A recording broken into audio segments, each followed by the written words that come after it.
Il est midi à Paris, vous regardez Paris Direct, soyez les bienvenus, nous sommes ensemble jusqu'à 14 heures. Ce qui concentre l'attention, c'est ce scrutin législatif en Moldavie. Et nous y sommes, ces législatives tant attendues en Moldavie, attendues car le scrutin va déterminer si le pays maintient une trajectoire européenne ou bien s'il choisit l'influence russe. Or, dans le contexte actuel, ce choix engage l'Ukraine et au-delà. Et de l'autre côté de la frontière, l'Ukraine a subi une nouvelle attaque d'ampleur pendant la nuit.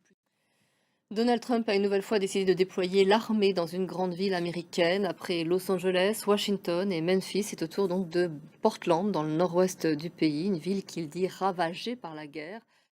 10 ans après leur levée, les Nations Unies ont rétabli le mécanisme de sanctions contre l'Iran. Les ultimes tentatives de négociation n'auront pas suffi à ébranler la détermination des Occidentaux. Chine et Russie ont dénoncé un sabotage. Antoine Fenot. Chaque jour est une lutte pour la survie dans la bande de Gaza. Les frappes israéliennes ont tué 59 personnes selon les autorités locales ces dernières heures.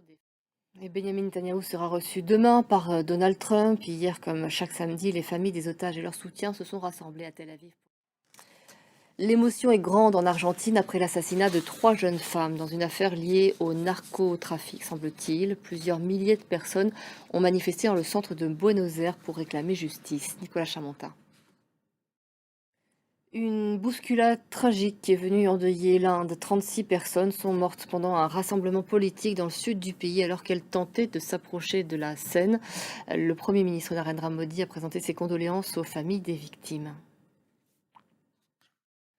Dans l'actualité française, après le choc de l'annonce et un temps de réflexion, Nicolas Sarkozy a pris la parole dans la presse. Dans un entretien accordé au JDD, l'ancien président a vivement dénoncé sa peine.